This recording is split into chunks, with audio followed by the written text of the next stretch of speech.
Bonsoir à toutes et tous.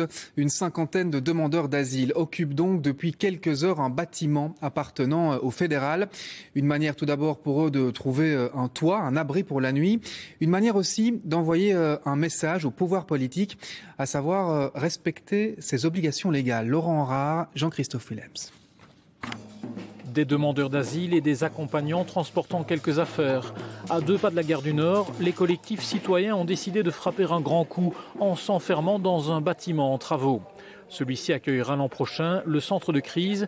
Il dépend donc du fédéral, ce même niveau de pouvoir censé offrir un toit à tous les demandeurs d'asile. Là, actuellement, il n'y a pas de solution qui est trouvée. Donc on a trouvé un bâtiment. Et ce bâtiment fait office en tout cas d'un peu de chaleur et aussi en dehors de l'humidité parce qu'on est en hiver, je le rappelle, c'est quand même un peu un hiver froid. Est-ce que le but c'est d'occuper ce bâtiment pour qu'ils puissent dormir ici ou est-ce que c'est plutôt symbolique ? Alors c'est une bonne question, il n'y a pas de logement, donc du coup ce soir, en tout cas là on est présent avec eux et s'il n'y a pas de solution qui est trouvée dans l'immédiat, effectivement on pourrait être contraint de dormir ici, quoi. Ils sont une bonne cinquantaine de demandeurs d'asile expulsés plusieurs fois de leur logement de fortune. À défaut de toit, ils bénéficient du soutien de plus de 100 personnes dehors comme dedans.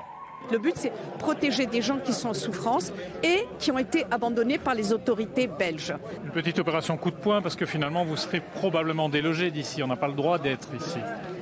Qu'est-ce qui est le plus important, le droit ou la morale ?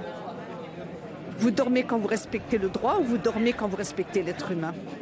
Bien sûr, l'occupation n'a rien de légal, mais la police ne peut intervenir sans décision de justice ou effraction visible.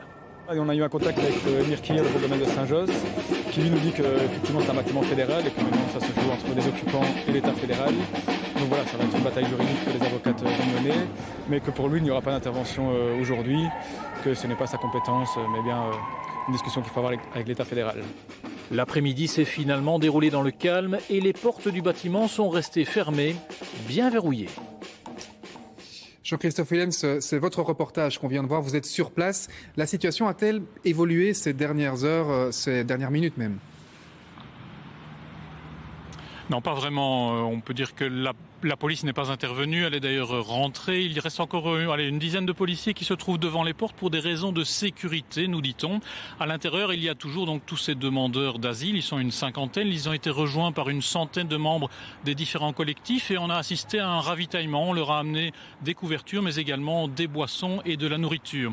Alors l'avantage, si l'on peut dire, d'un tel bâtiment qui fait quand même une soixantaine de mètres de long, c'est qu'il est quasi fonctionnel. Vous le voyez sans doute derrière moi, il y a de la lumière, ce qui veut dire qu'il y a de l'électricité. On peut donc brancher son GSM, mais il y a également des sanitaires déjà fonctionnels, des toilettes et même des douches chaudes. Donc on sait que la situation ne va pas s'éterniser ici puisque le bâtiment est en travaux. Donc il y a des ouvriers qui un jour ou l'autre vont revenir travailler pour finaliser ce bâtiment. Mais au moins pour aujourd'hui, les demandeurs d'asile auront un toit. Et on suivra évidemment l'évolution de la situation. Merci beaucoup Jean-Christophe Willems pour ce point en direct.